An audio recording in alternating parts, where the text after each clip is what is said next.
I don't know whether you've been following the Saddam Hussein of the United States, George Bush, but like Adolf Hitler, one of the first things he did to whip people up into a blind frenzy of ugly nationalism is make a real big stink about desecration of the national deity, flag, in almost identical language to Hitler.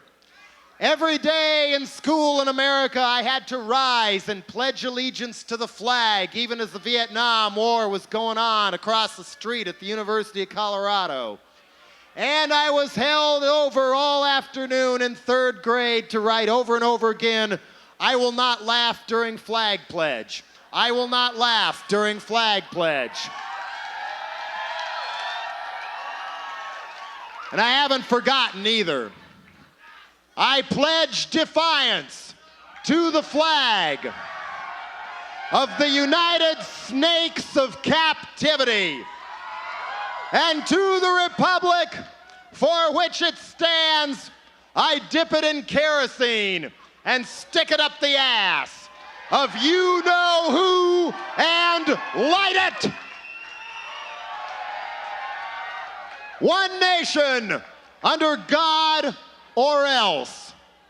One nation under psychopathic Pentagon gangsters whose idea of national security is concentration camps for people who dare to use the drugs that the CIA brings in and the government supplies themselves. One nation under Wall Street. If the cops and the government are all crooks, I might as well be one too. One nation of sedated tabloid robots who actually believe what they see on TV, even on MTV. And when asked what they think about it, they reply, "I don't care." One nation drowning in its own garbage, indivisible from the fall of Rome, with liberty and justice for all who can afford it. Burn, baby, burn. Burn, baby, burn. Old Glory, the Yankee swastika. Burn, baby, burn. Burn, baby, burn. Whenever I see you, I see red. Whenever I see you, I see red. If the communist countries can do it, why can't we? Throw the bastards out and try some real democracy.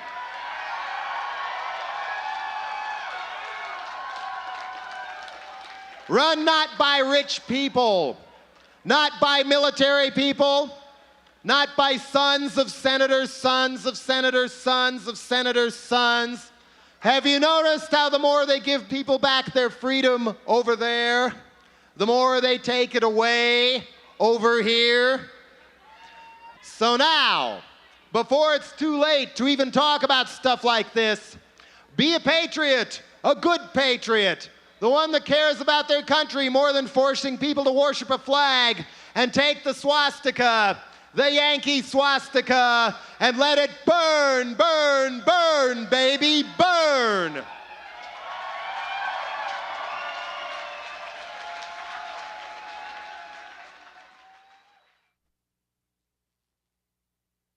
So now we've seen what happens when people start with censoring unpopular rock and roll songs and photographers and books, and it mushrooms into all of us being denied our access to information itself.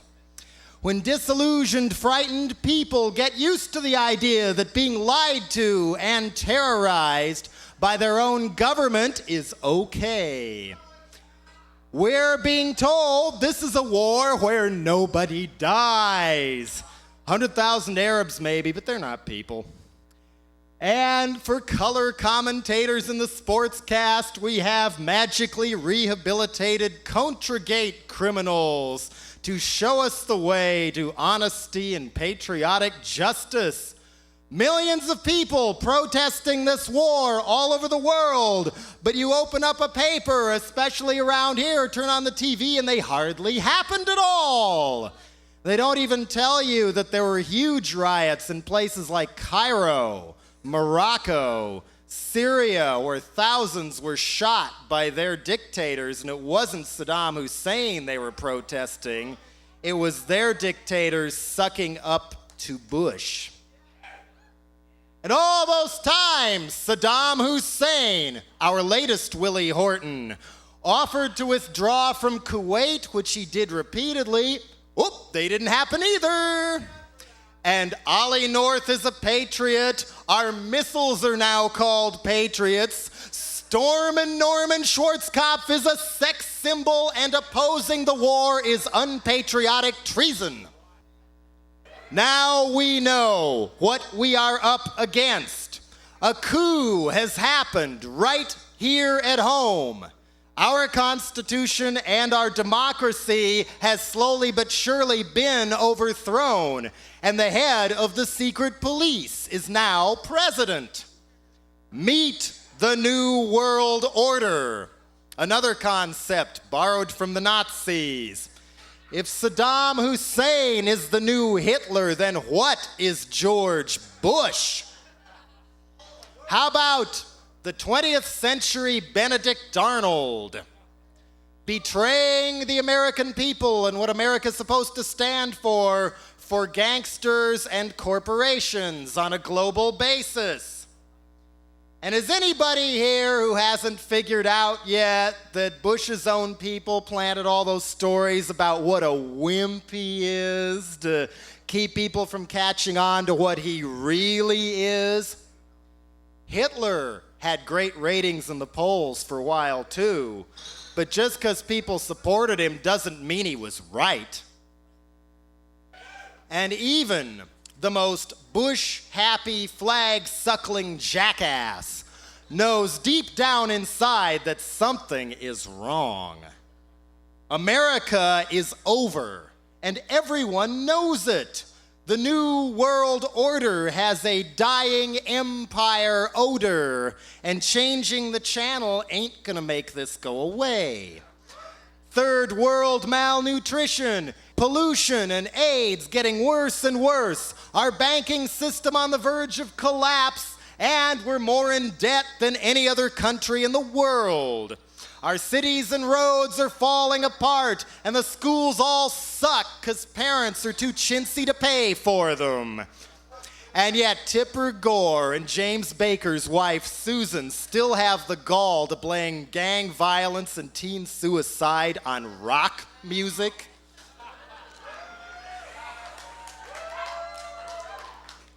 We are now being conquered and colonized from within, beaten down, terrorized, transformed into a Brazilian-style third world plantation, where a few super rich old money families have almost all the money, and there's a housebroken middle class kept sedated with a few toys, and massive growing swarms of poor people who know they ain't never gonna have a chance, kept in their kennels at gunpoint by a heavy-duty run-amok police state. Kind of like the ones our patriotic president helped set up in places like Brazil, Argentina, Chile, the Philippines, Guatemala, El Salvador, you name it, back when he was director of the CIA. Saw a guy over the weekend speak over in Berkeley named Noam Chomsky, who's damn lucky he's white, or he would have been dead a long time ago. He had this to say, quote, "It's no big secret that what's called infrastructure is declining. The cities are a wreck, educational systems are collapsing, health care is gone. That's very serious. In fact, corporations are now worried about it. The reason they're worried is that all the Labor Department and other projections are that about 50% of the jobs in the next decade have to be filled by blacks and Hispanics. That is, by people who are consigned to concentration camps called cities, where they don't get educated, don't learn how to read and write, and only learn how to shoot each other and shoot drugs. Gee, I wonder who planned that. It's widely expected that there's going to be a serious shortage of skilled labor in the United States. Though when there's a shortage, that means the price goes up. When the cost of skilled labor goes up, transnational corporations are going to go somewhere where it's cheaper, meaning everything from research to typing will be sought out somewhere else where there is ample skilled labor. It might even be the third world, where educational systems are not so, as he puts it, unimpressive, especially the new third world that they're hoping to open up in Eastern Europe. The question is, what happens to the United States? There's always the job of mercenary. Somebody has to keep the third world under control, and the United States is the only one with the force to do it. Thanks to the Soviet economy finally imploding, there is no deterrent against us anymore. We may not have the economic base, therefore others are going to have to pay the United States for this. Germany and Japan aren't all that eager to pay for it, but petrodollars are still there. This is George Bush's visionary way of leading us into the future and solving our problems at home. No peace dividend economy, no cleanup of the environment or urban renewal, no future for children, just a genocide for hire new world order. Who is the next Saddam Hussein? Gaddafi? Hafez Assad? Peru? Colombia? Mexico? Us? Now Bush says, quote, the kind of moral force and national will that massacred 100 or 1,000 or more Iraqi men, women, and children, many of whom in the photos look like they've been shot in the back, will be turned and focused on his, quote, war on crime. And the drug war concentration camps are already going up. And last fall, Congress almost passed a law saying they could hold any one of us in jail for up to a year just on suspicion of using drugs. And Bush also wants a law where workers who go on strike can be permanently fired. And he's also trying to sneak it through so radioactive waste can be dumped anywhere, including town and city sewers. And the media does their parts by just hinting that fighting back and fixing things, well, it just looks so hard, don't even try. So now, we have a mass case of people so afraid of being hit with the truth they go out of their way to avoid finding out what it is.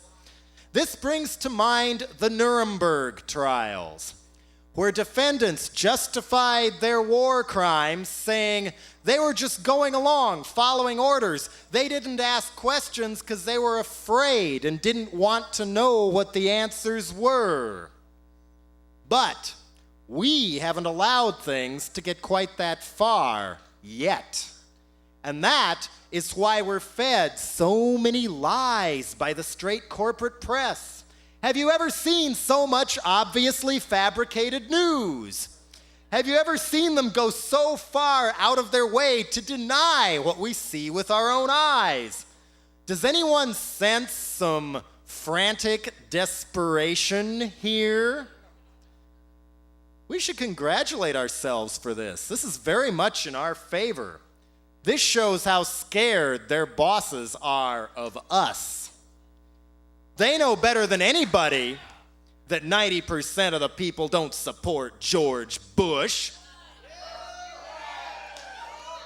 They know better than anybody about our power and our numbers. They just wish we were as dumb as American schools are designed to make us.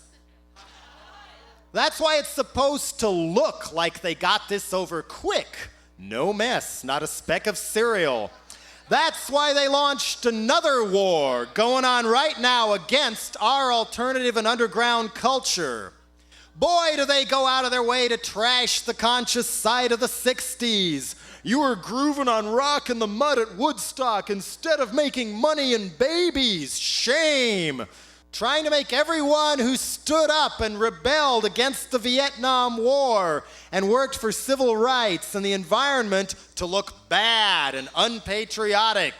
As if to say, don't ever try anything like that again, because it worked a little too well.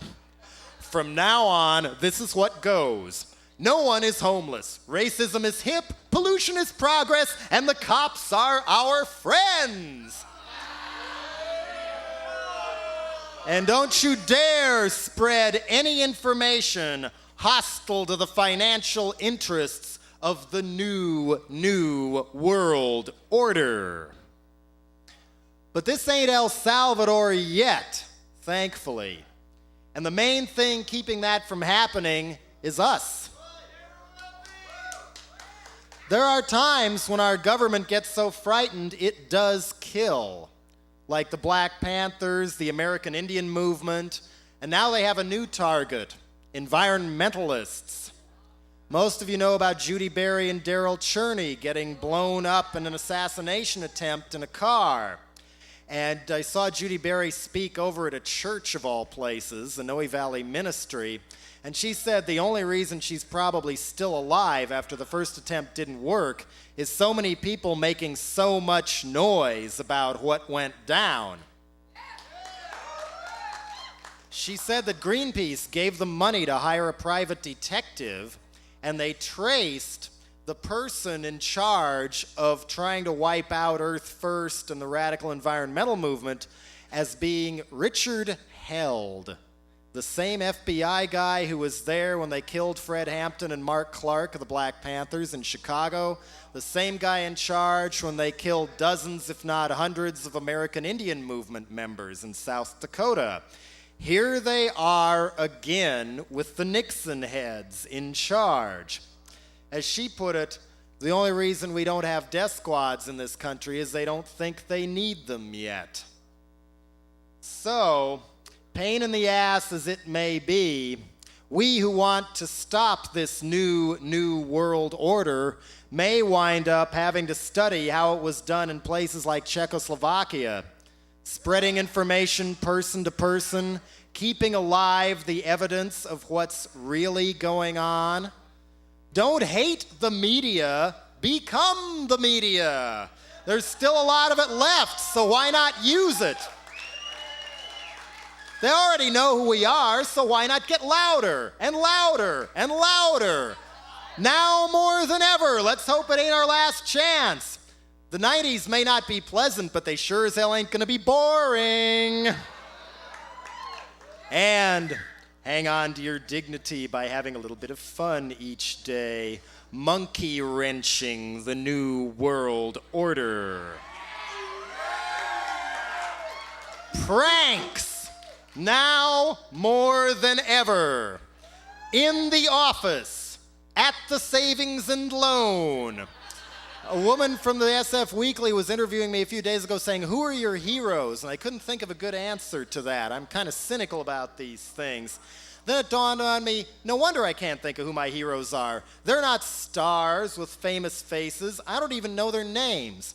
My heroes are people who monkey wrench the New World Order and just go and do it and don't brag about it. Don't make up an organization name, thus ensuring they'll get caught. Like, how about those general strike flyers that went up on January 15th? Not only announcing a general strike, but claiming it was endorsed by people like Herb Cain and Joe Montana. Which then meant the networks and the papers had to mention the term general strike on the air as they called up and annoyed people like Joe Montana, wondering why they would be endorsing a general strike. You know, don't let the conservatives and the farty old left tell you that resistance isn't any fun. Resistance is great fun. Like the people in Fort Worth, Texas, who put up flyers saying, we will kill our pets to protest the war at the fountain here on such and such a date. The riot police show up. All the networks showed up. All these people show up. Of course, the animal rights activists are there in force. And the people who did it showed up incognito and didn't reveal who they were. So all these people who'd taken all this time off their jobs just stood around waiting for it to happen, and it never did. Or maybe my favorite of all is still the day back in Dead Kennedys, we were trying to get together for practice, and Ray couldn't make it over the bay because the bridge was jammed. Turned out traffic was jammed all the way into Oakland, up over into Contra Costa County. Of course, on the other side it was jammed too. Why? I don't know whether this was intentional or not, but a barrel of white powder fell off a truck and cracked open on the Bay Bridge. It was unmarked. They feared the worst, called out the toxic waste squad to spend all day, a work day, mopping it up. Hundreds of thousands of people didn't make it to work that day, costing companies who knows how much so-called valuable time. They finally announced that night they took the chemical and analyzed it, and it was flour. I thought that was pretty amusing myself. So now, here's a piece I wrote against the war, and it's not out of date. I don't apologize for it. For all these people in the San Francisco Examiner and on TV who ridiculed people who protested the war, ho ho, you were wrong. No, killing 100,000 Iraqis for profit is much worse than being wrong. As Richard Nixon used to say during the Vietnam War, now more than ever. You look like you're just the ripe age to be drafted. Does that even bother you? Still thinking about that? There was a sign at Jonestown behind Jim Jones's dead body, and it said, "Those who do not remember the past are condemned to repeat it. Those who do not remember the past are condemned to repeat it." Which would you rather sacrifice, your hot car or your life? Die for oil, sucker. Born on the firecracker 4th of July, raised on football and MTV, never felt what it's like to have to fight to stay free. Vietnam, just a Time Life book memory. The mask is off again, this time nobody cares, but you can't keep dancing when your legs are blown away. Die for oil, sucker. Sucker, sucker. You too can get your face shot off so arms race tycoons won't have to get a real job. The Cold War's over, it was all a mirage. We could use that money, we got problems to solve. But we're not allowed a chance at the peace dividend because our psycho president's got his head in the sand. Saddam Hussein's so egocentric, he even replaced Mickey Mouse on watches with his own face. Last spring, he was our tyrant we thought we could use. We sold him his guns and his nerve gas, too. When he told our ambassador he was fixin' to invade, April Glaspie told him, "No problem. Uncle Scam wouldn't care." What kind of a Bush League double cross is this? Cheap oil? The price has already gone up. This still could wind up making Hiroshima look like a picnic. And keep in mind, James Baker is a born-again Christian. Does he believe in Armageddon and the last generation? Die for oil, sucker. Sucker. Sucker. You too can get your spinal cord snapped to save greedy kings from the greed of Iraq. Give your life for a country where women can't vote and people still get their hands and heads chopped off. In Saudi Arabia, they'll stone you to death for sleeping with another person's husband or wife. Women can't go out alone or show their face or even drive. And there's never elections. You can't even ask why. But they finally did outlaw slavery. in 1962, so progress is being made. And they're sitting on something we can learn to live without, but certain fat cats' bank accounts cannot. Oil. For this, you get to be all you can be. A dead Army, Navy, Air Force, Marines. Come home one of those deranged, unemployed vets, the kind they love to make TV cop shows about. Just like Tom Cruise in a wheelchair.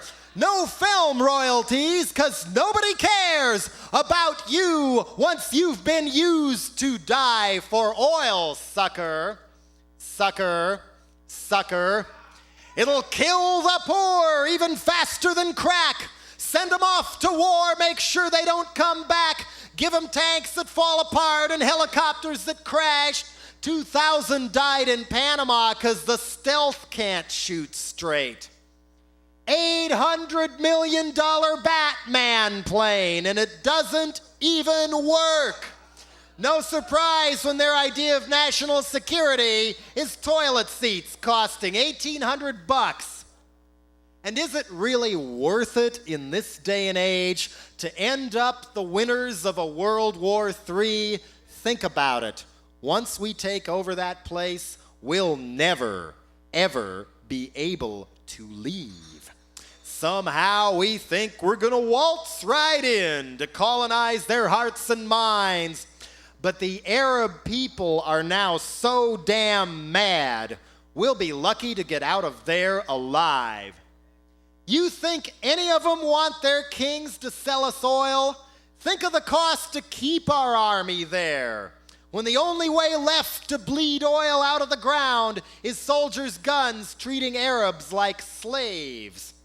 Or was that all part of the plan? Gotta put 400,000 NATO troops somewhere. They found a scam to extend the Cold War. It's called Die for Oil, sucker. Sucker. Sucker. 'Cause America the Beautiful is going to hell. We no longer make cars or TVs very well. Our economy's rigged on selling guns and making war. What happens when no one wants our products anymore? America the Powerful has hit a decline. Our cities and our people are falling apart. Malnutrition and infant mortality rates to rival damn near any third world slave state you name. Got one thing left to sell, that's the world police. A mercenary state to ensure there's no peace. We love doing your dirty work, but y'all gotta pay. Mob-style protection money to the US of A. Rich thugs with no vision trying to save their empires. New World Order Mafia with them still in charge. Reducing America to a banana republic. Die for oil, sucker. What's so sick about this is there's a better way. Stop selling guns to Arabs and to Israel. Don't need to keep ourselves hostage to oil. Use our Star Wars know-how to build solar-powered cars. Won't need an army either. One clerk in the patent office might be all it would take to find blueprints for a solar car General Motors shelved away. But oh no, that's too simple, and there's money to be made, especially if you already have more than you ever need. For those of us who can't buy our way out like rich folks like Dan Quayle do, it's burn your draft card, burn the flag, and burn the Pentagon too!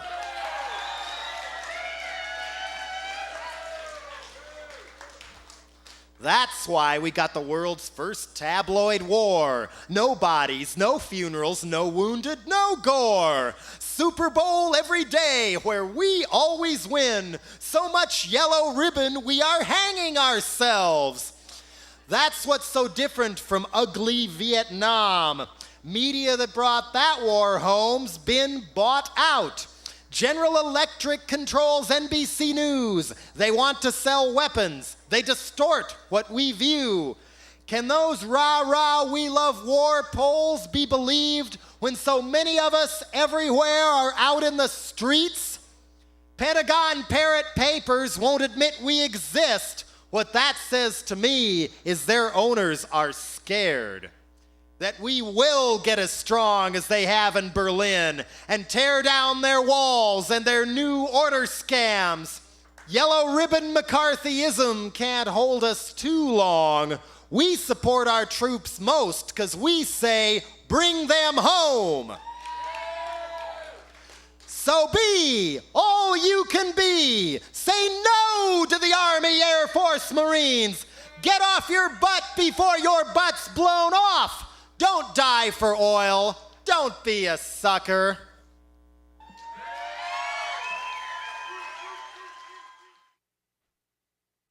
And speaking of dying for oil, guess where a lot of the people coordinating the carnage were when it was their time to go to Vietnam? We all know about Quayle opting out in the National Guard because he had rich parents, but there is much more. Sylvester Stallone was living in Switzerland as an athletic coach in a girls' school and reportedly a part-time porno star. Patrick Buchanan, he didn't go, he had a bad knee. Senator Phil Gramm, arch-conservative from Texas, hey, he was going to school, he didn't have to go. Newt Gingrich, student deferment, he didn't have to go. Remember Elliot Abrams, the Assistant Secretary of State under Reagan, who was a Contra and El Salvador Death Squad sympathizer and all? Well, he had a bad back. And if that's not enough, our Defense Secretary, Dick Cheney, he didn't bother going either. He had school and an internship with the governor of wonderful Wyoming. My, how well we've learned.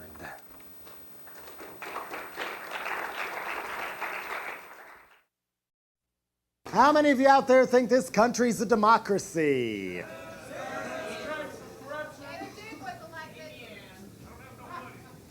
Or is it really more of a one-party state masquerading as a two-party state? The Democrats are on the inside what the Republicans are on the outside, each having almost identical financial backers to grease all the appropriate orifices and holes. So maybe it is no surprise that Ron Brown, head of the Democratic National Committee, and a Jesse Jackson protege, has announced a full Democratic Party endorsement for Bush's war against Saddam Hussein. Did you vote for the Pentagon? No! Did you vote for Wall Street? No! Did you vote for a nuclear arms race? No! Did you vote for the CIA? No! Ever try reading the Bill of Rights to a cop? People didn't vote for Star Wars. People didn't vote for drug wars. No one voted for acid rain. No one voted for being homeless. Hardly anybody in this country votes at all anymore. Meanwhile, people in places like China and South Africa are out there dying just for the right to vote. But in America, people take it for granted and they just pout and they stay home, figuring their wishes aren't respected anyway. They don't make people like the popular myth of JFK anymore. They don't make people like Martin Luther King anymore. And if they did, the cops would just kill them anyway. So why bother? Doesn't matter. As the spray paint on the wall so often says, if voting changed anything, they'd make it illegal. After all, if the will of the majority of the eligible or even the registered voters in this country were really respected, guess who'd be president right now? Nobody! Nobody! No one would be president. No one would be senator. No one would be governor. Probably no one for DA or mayor either. The White House would be occupied by nobody. Except maybe a few homeless people tired of freezing across the street. Capitol Hill would be accountable to nobody. Is that such a radical change? None of the above came in second for senator in the Republican primary in Nevada last June. And it seems to me there's a similar reason why dead people keep winning local elections.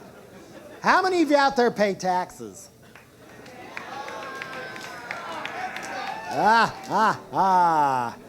Confess, confess. I pay taxes, I confess. And the only reason I pay taxes is out of fear of getting busted for not paying taxes. But I would gladly pay those taxes, and maybe quite a bit more when I could, if I knew that money was being used for real needs of real people.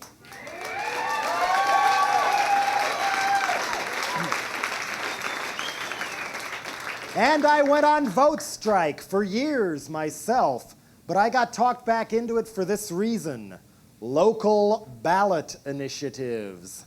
State ballot initiatives, like yes or no on rent control, yes or no on domestic partners, yes or no on pollution control, things that we can decide for ourselves because the people we put in power are too chicken to do it on their own. Urban renewal and youth centers instead of drug wars and Nazis with guns and boot camps. And keeping Bible-thumping bigots from sneaking onto your local school boards. And who can deny how delicious it tastes to vote down another sports stadium?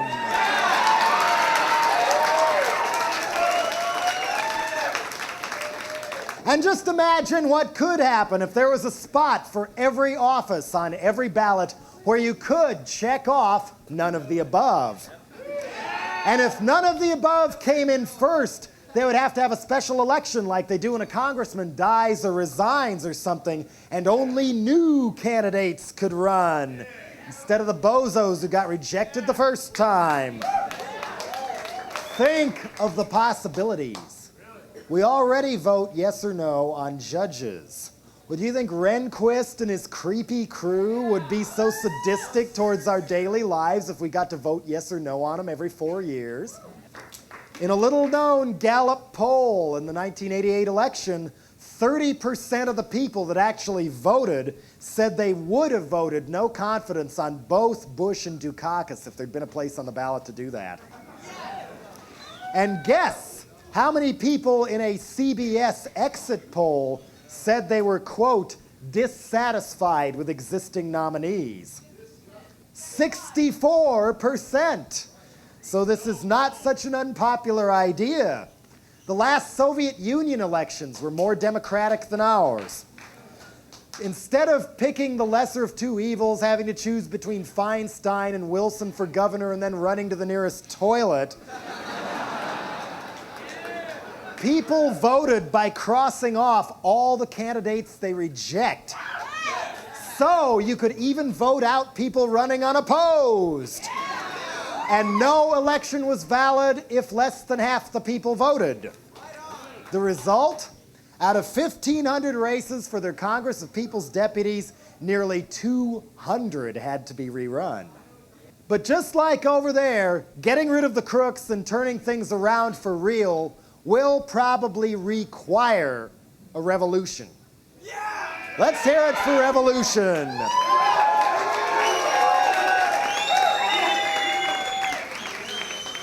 The kind of revolution that the people of Romania, Czechoslovakia, and Nicaragua thought was impossible until they actually went out and did it. The kind that will only happen over here when more people realize that overthrowing the rich is not just in our own best interest, it's a hell of a lot of fun.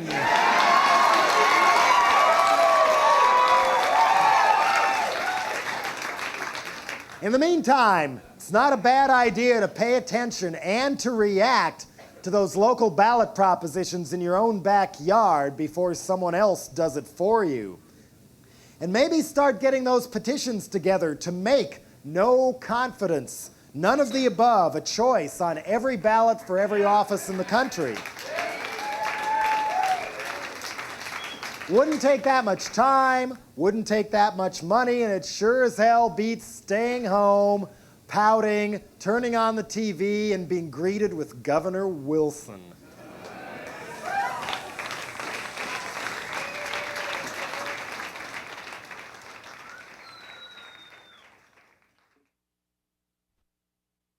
Speaking of which, has anybody here ever actually looked into how easy it is to get on the ballot and run for public office? If you want to really fuck things up in a way that's going to get some attention from the people who most need the pitchfork in their butts, run for office sometime. I did.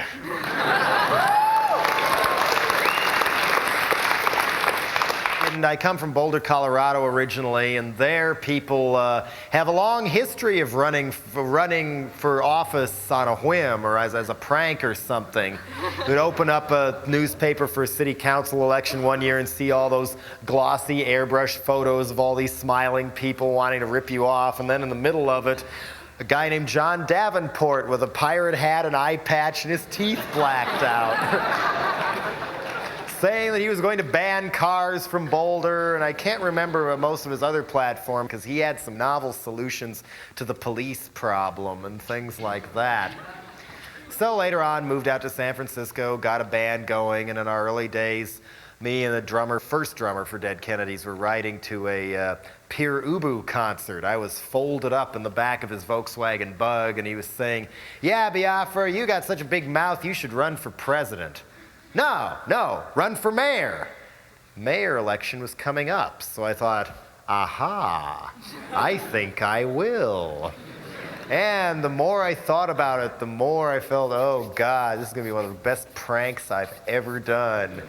I mean, we should never give up our love for pranks. Creative crime is not only good for the soul in this day and age, it's necessary.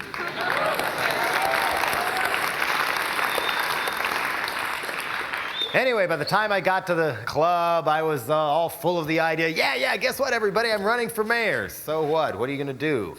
Oh, good question. So then while Pierre Ubu played, I wrote out my platform on a napkin with felt pins, so it kind of dripped into this like Slayer album cover drippy writing or something. And we were on our way. Next day, we had to go down to City Hall and, hi, I want to run for mayor. What should I do? I think what you do is you file, I'm trying to remember back this far now, you file a declaration of candidacy and take out petitions. And if you get so many names of registered voters on the petition, then you're in.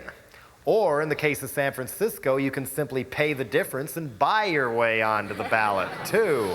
A filing fee. Not only that, in San Francisco, you can be mayor at age 18, but you have to wait till you're 26 to get a license to drive a cab.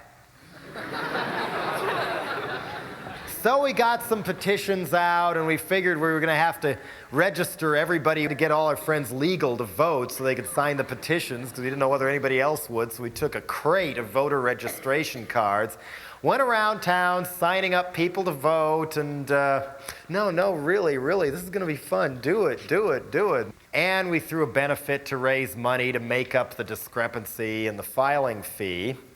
And then went back to City Hall on the last possible day of the deadline to turn the petitions in. It was a madhouse there, people running in, giving petitions to people standing in line. One of the workers for one of the main candidates, Quentin Kopp, elbowed past everyone trying to get in front. After all, he was a serious candidate. Ho, ho, ho. I was, meanwhile, kneeling down in the middle of the floor trying to write out my platform and cut words out so it would fit in the voter registration pamphlet. We turned in the petitions, got all the cash out of our pockets, crossed our fingers, and sure enough, we were in. And what it means to be a legal candidate rather than a write-in candidate is you're entitled to equal time. Under the equal time laws that were passed after Watergate and Reagan and Bush have been trying to get rid of ever since. Equal time laws means if the two big candidates or one of the big candidates gets on a TV show to tell you how great they are, they have to invite everybody on. And if the fur coats up at Grace Cathedral in Nob Hill are having a highbrow candidates meeting where everybody gives their spiel and all the fat cats decide who to support and whatnot, they have to invite all the candidates and let all their friends in, too.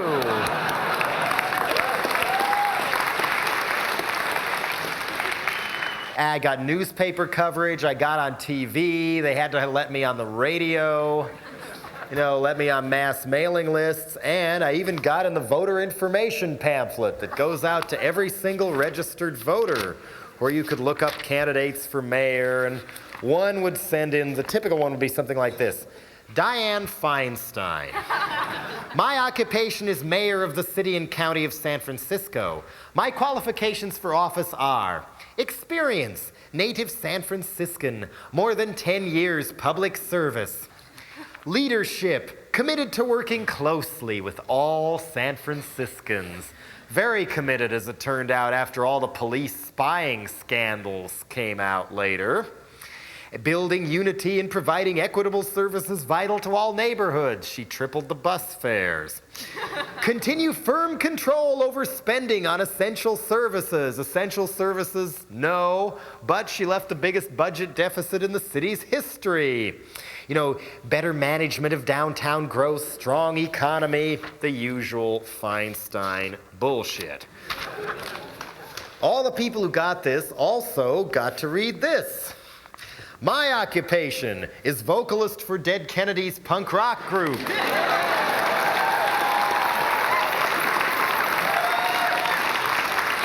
My qualifications for office are, I don't want to see San Francisco's spirit muzzled in the name of law and order and tourist dollars.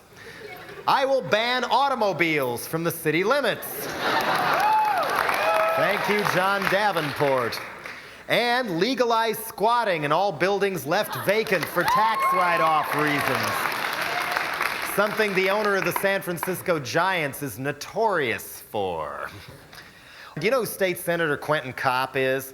Her main opponent, this 6'4" guy who looks like Charles Nelson Riley on speed and flaps his arms when he talks. And, so you're the man. Hi. Oh, God. I mean, have you ever seen a picture of him? He really is what he looks like. Let's put it that way. Anyway, they were both talking about how they were going to bring government out from behind closed doors. I thought, great, I will too. We will auction off all high city positions like police chief and utilities commissions and stuff in the Civic Center Square instead of behind closed doors and smoke-filled rooms, and create a legal board of bribery to set fair and standard rates for liquor licenses, building code exemptions, police protection, and protection from the police. Another big one on Feinstein's list was cleaning up Market Street, the main downtown thoroughfare. One end of Market Street is a badass neighborhood called the Tenderloin, and the other end of Market Street is an even more badass neighborhood containing the headquarters of Bechtel, Bank of America, office buildings owned by many oil companies and savings and loan associations. So I said, yeah, we need to clean up this part of Market Street. Require all businessmen downtown to wear clown suits between the hours of 9 and 5. For some reason, to this day, whenever anybody writes up my mayor campaign, even like they did then, that was the only part of my platform they ever mentioned.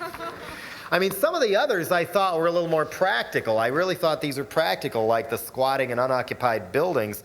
Police officers required to run for election every 4 years, voted on by the people they patrol. And Feinstein had been mayor less than a year. Why? The earlier mayor, a reform mayor who tried to reform one of America's most corrupt police departments, the SFPD, was shot to death by an ex-cop in his office at City Hall. Dan White, American hero. Yes, you've heard of him then. You know about this? George Moscone, Mayor Moscone, Dan White. You know, the guy who looked like Steve McGarrett, and he was a cop, he was an ex-fireman, he was a compulsive gambler with a taste for expensive sports cars. Anyway, he was on the Board of Supervisors and then, you know, getting elected on a Rid San Francisco of Deviance platform. And just his luck, one of the other people elected the same year was the guy who instantly was put in prominence as one of the leading gay politicians in the world, Harvey Milk. Great movie about him out. They've got a video store, his Life and Times of Harvey Milk. You should check it out sometime. White later resigned from the Board of Supervisors because the money wasn't good enough. He was losing money running his French fry stand, ironically called the Hot Potato. The Police Officers Association and other right-wing hate groups that had pushed his candidacy cornered him and said, "You let us down, you wimped out, you don't want to be a wimp, Danny, go get your job back. Make the mayor give you your job back." White asked for his job back. Moscone refused. Did Dan White take it like a man? No, he took it like a cop. He got out his revolver. And snuck into the one window he, for some strange reason, knew would be unlocked in City Hall so he wouldn't have to get caught in a metal detector with a gun, went up to Moscone's office and pumped bullets into him after Moscone offered him a drink. Then he walked on down the hall and cornered Harvey Milk in his office and pumped more slugs into him, saying later, "He laughed at me." So, here was a guy who assassinated 2 city officials. Can you imagine what would have happened if that had been a Republican official or something that got assassinated? Well, the police officers celebrated. They were whistling the Notre Dame fight song on their police radios. They printed up Free Dan White t-shirts to wear under their uniforms, brought him gourmet meals to jail so he wouldn't have to eat with the other prisoners and things like that. Some reports were that they were even taking him out to dinner in restaurants that would cover for him. Anyway, White came to trial later that spring, and he got off. He got off after killing Mayor Moscone and Harvey Milk with 3 to 5 years for manslaughter, claiming that he'd been eating too many Twinkies at the time and that made him temporarily insane, and the jury believed this. I'm sure it didn't help that the prosecutors threw the case out of fear of what would happen from the Police Officers Association if they didn't throw the case. But anyway, that's how San Francisco works. So also in my platform, I propose to ease tension in our fair city by erecting statues of Dan White all over town and letting the Parks Department sell eggs and rocks and tomatoes to throw at them. And because Proposition 13 had just passed and San Francisco suddenly lost a lot of its state funding because people are too greedy to help pay for schools and things anymore, I offered to hire back all 7,000 laid-off city employees to panhandle for the city of San Francisco on a 50% commission, concentrating in the entrances to spiffy department stores and rich neighborhoods like Pacific Heights, home of Dianne Feinstein. What she was mainly saying it for was to justify the police brutality rate that skyrocketed almost to the day after she took office. She was White's best friend on the Board of Supervisors, too, by the way. So, Dennis Perrone, a pro-drug legalization activist of many years, came out with his brochure in his supervisor campaign. Is San Francisco becoming Kook City? Yes, and we are the Kooks. Vote for Dennis Perrone. Also running for mayor was Tibor Uskert. Have you ever seen Victor Buono play King Tut on the old Batman reruns? The perfect person to play Tibor. Tibor would come out wrapping his ample middle in a swimming pool-colored leisure suit. I am Tibor Uskert. U for unique, S for stimulating, K for knowledgeable, E for experienced, R for resourceful, T for tough. You have Polish Pope, why not Polish Mayor? But I think my favorite one of all, although ironically, she was friendlier than Feinstein, who was about the most evil person I've ever come face to face to in my life. Feinstein and Kopp were not amused. But gradually, even the straight press, the Chronicle and Examiner, began paying more and more attention to my candidacy when it looked like I was going to be the magnet for everybody who wanted to cast a protest vote against what idiots Feinstein and Kopp were. Quentin Kopp was even further to the right of Dianne Feinstein. Kind of a major election, a showdown in a way, between the puppet of downtown business interests, Feinstein, and the puppet of the outlying real estate interests, Quentin Kopp, to have a battle royale over which direction the city should go. And there were other interesting people running as well. Got to meet some very interesting people. Another one of Feinstein's phrases was she doesn't want San Francisco to turn into Kook City. When we were on an all-candidates radio show and I showed up wearing a Quentin Kopp the Kosher Cowboy t-shirt I'd found in a thrift store. Oh, so I see. That was from one of my old supervisor campaigns. Probably have a couple of them myself somewhere. Feinstein then blows in, surrounded by black-suited bodyguards, dressed entirely in black, looking dragon lady to a T, and even to people who she'd known for many years as, so nice to see you. Things like that. But anyway, one of the other candidates was, this one was my favorite, vote to stop drugs on November 6th. Vote anti-liberal. Vote Patricia Dole-Beer. Patricia had a greasy, seldom washed Maryland quail do and this permanent miserable frown etched into her face.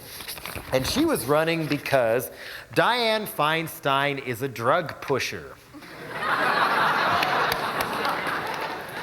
Dianne Feinstein is a drug pusher, collaborating with the communist Chinese to push drugs on our children. Sodomy and pederasty will no longer be tolerated as positive political principles in this city. The same dope incorporated forces that are tuning this city into the new market for drugs will not be allowed to turn this city into a new Sodom. And guess who she had to sit next to on the TV shows? We did some other stunts too when Dianne Feinstein huffed and puffed about cleaning up downtown and cleaning up San Francisco at the end of a nightstick. We called up the TV networks and I vacuumed leaves in front of her house and they showed up very interested and attentive, shooting me vacuuming Feinstein's leaves. And I did a whistle-stop tour on BART trains, the little subway system we have there. And people would show up with signs like, if he doesn't win, I'll kill myself. Or my favorite, somebody showed up with one saying, what if he wins? And Feinstein was expecting to coast to a quick, easy victory. But that night, on election night, she got a bit of a surprise. She was forced into a runoff with Quentin Kopp, based partly on a third candidate, David Scott, who was a landlord who said, hi, I'm gay, remember Harvey Milk, vote for me. A few people did. But I came in 4th out of 10 people, 3.5% of the vote.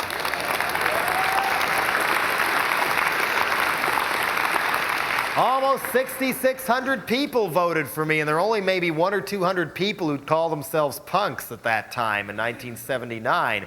Where did they come from? Still get people I can walk up and find a postal clerk. Oh, I voted for you. Feinstein's people were not amused at all when the reporters were grilling her campaign manager. Why didn't you get your big win, Dianne? Now you got to go battle with Quentin some more. And finally the guy said, if people like Jello Biafra get 2 or 3% of the vote, what can we do? So I sort of felt like I'd had a little bit of a moral victory. And then later on, a supervisor named Carol Ruth Silver, on behalf of some other people, called me up saying, yeah, we're having a committee to try and make our own platform, and if Feinstein or Kopp endorse it, then we all endorse them and deliver them the balance of the vote in the election. So I thought, should I trust this? Oh, what the hell? Okay, well, you have to incorporate my platform too. And one of them, I think the most practical one there that I think you people could support is legalizing squatting in buildings left vacant for tax write-offs. Oh, okay. If a building's vacant, then it's a write-off. How's that? And this person had been elected as a reform candidate a few years before. And that really brought it home to me, you know, why people like Dukakis or Moondale or whoever, by the time they wind up in a position of any real power, they have no idea what they believe anymore, because so many people had come up to them wanting to make little deals and get a little piece of them over the years, which is one of the reasons I haven't run again. I also feel that maybe using my art as a political weapon is a little more potent and gets through to more people, and it's a little more fun than, hi, buy my snake oil, vote for me, and then having to look in the mirror every night after something like that. But maybe I'll run again someday. Who knows?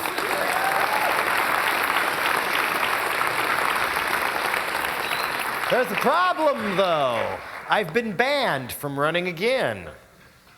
Yes, one of the supervisors a few years later rammed through a resolution banning anybody from running for office in San Francisco under anything except their Christian name, saying, quote, "We're tired of people like Jello Biafra and Sister Boom Boom using funny names to humiliate candidates who spend tens of thousands of dollars on their campaign." I thought, wait a minute, that's the whole idea. We spent, what, $1,100? And especially ironic, we talked about people using funny names, and his name was Quentin Kopp. One positive thing that happened to me through it was up till then I was this obsessed kid who was thinking, oh God, Dead Kennedys has to be the greatest band ever. Oh God, we're so bad, my lyrics aren't as good as Iggy Pop or Jim Morrison, and I'm not as good a performer, and oh. But after that, it was like, well, I've done something no musical personality ever did before, so maybe I should just quit worrying about that and just write my own stuff and go on. So in a way, after that, I was a free man.